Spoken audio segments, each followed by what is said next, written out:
Reações habituais.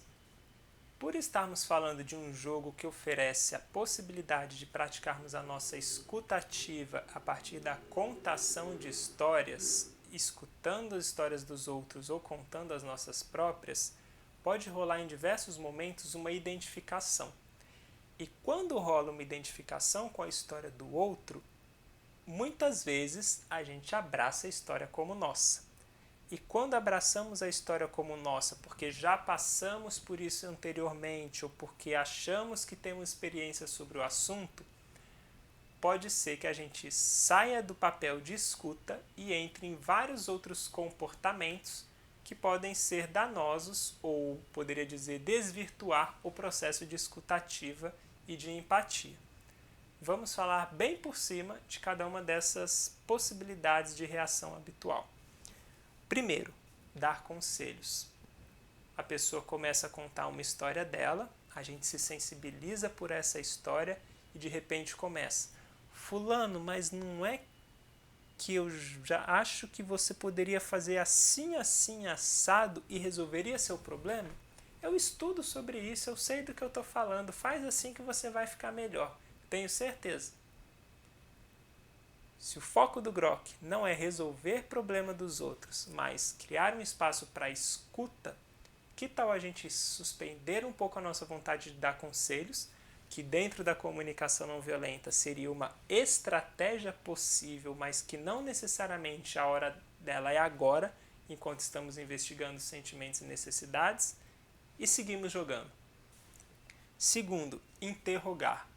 De repente a pessoa começa a trazer alguma questão dela e a gente começa a fazer perguntas de coach, como: mas você já pensou nisso daqui? Mas e se você fizesse desse jeito? Mas você tem certeza que você já testou todas as alternativas possíveis? E o que mais você acha importante?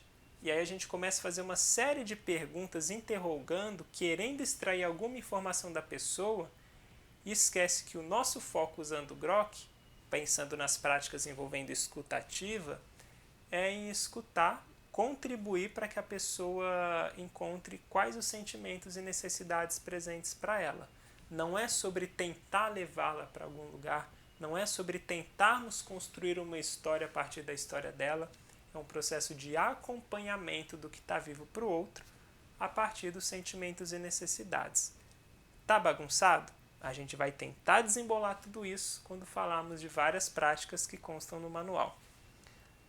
Educar. De repente, a pessoa está contando a própria história e fala: olha, e a gente fala para ela: olha, você deveria fazer assim, assim, assado, porque o que você está fazendo é errado. Claro que não funciona na sua vida isso, claro que fulano fica bravo, porque você não sabe lidar com isso direito e você não tem determinado comportamento. Quem diz que a pessoa está precisando ser educada? Naquele momento, de novo, estamos buscando compreender o mundo interno da pessoa. Se a pessoa quiser um ensinamento sobre alguma coisa, talvez ela peça. Ou a gente pode verificar posteriormente ou posterior à escuta se ela está a fim de ouvir de verdade o nosso ensinamento, porque não é só porque você acha que sabe alguma coisa que os outros precisam acolher isso e tem que fazer sentido na vida alheia. A sua vontade de dar pitacos talvez diga muito mais sobre você do que sobre aquela pessoa que está recebendo o seu pitaco sem pedir. Contar a nossa própria história. De repente alguém está contando uma situação que aconteceu e bate lá no fundo naquilo que já aconteceu com a gente e, menina, menino, não é que isso já aconteceu comigo também? E você não sabe, quando aconteceu comigo eu passei um perrengue. Quando vê, nós estamos dominando todo o processo com a nossa própria história e esquecemos que o foco está em escutar e explorar o que está vivo a partir da história do outro. Não sei se vocês fazem isso, mas eu conheço muita gente que faz, eu incluso. Convencer. Queremos convencer do que o outro precisa seguir um caminho ou outro, que ele está certo ou errado, que cai nessas coisas que a gente já contou até agora. Insistir, quando o outro não quer ouvir o que a gente tem para falar, ele já disse que não e nós vamos cutucando, Não, mas é que você ainda não viu uma outra perspectiva. Ah, não, já vi sim. Não, mas é que você não fez desse jeito. Que tal? E aí a gente começa a impor a nossa vontade para que o outro faça aquilo que a gente quer e tira dele a liberdade de escolha. E comunicação não violenta é sobre dar a possibilidade do outro escolher também aquilo que funciona para ele e não impor o que a gente acha que funciona. Consolar. A pessoa conta uma história que ressoa com algo importante para a gente, nós automaticamente, vem cá, deixa eu te dar um abraço gostoso para passar, ou minimizamos isso, que vem junto com consolar quase. Não, não fica assim não, já passa, que isso, aí dá um tapinha na cabeça das pessoas às vezes, né? Já passa, tudo muda, confia em Deus.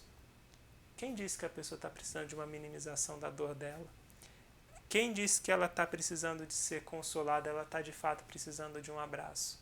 Às vezes nós usamos a nossa melhor estratégia, que é consolar, porque a gente queria ser consolado naquela situação, ou por a gente não saber lidar com aquela dor, a gente não quer que o outro vivencie aquela dor e tiramos dele a liberdade de passar por isso por conta própria. E voltando de novo para a ideia do Grock, que é oferecer escuta, com as práticas que nós vamos falar posteriormente, tentamos resolver algo quando o foco é estar presente e junto, compreendendo um pouco mais os sentimentos e as necessidades da outra pessoa. Tudo isso que eu estou falando é errado e impossível de ser falado, você vai ser excomungado da Santa Igreja da CNV se fizer isso? Não. Mas perceber que fazemos isso de forma recorrente e inconscientemente e começarmos a fazermos escolhas conscientes de como queremos interagir com o outro é fundamental. E jogar Grock é uma forma de a gente dar uma pausa nesse processo automático de interrupção na vida alheia e começarmos a escolher. Será que agora é o momento que eu quero dar consolo? Será que agora é o momento que eu quero dar palpite? Ou agora eu quero focar na compreensão e na escuta e construção da história junto com a pessoa? Não tem certo, não tem errado, você e ninguém mais pode dizer o que melhor funciona. O que eu faço é provocar para saber se os seus hábitos estão de fato coerentes com aquilo que você quer construir.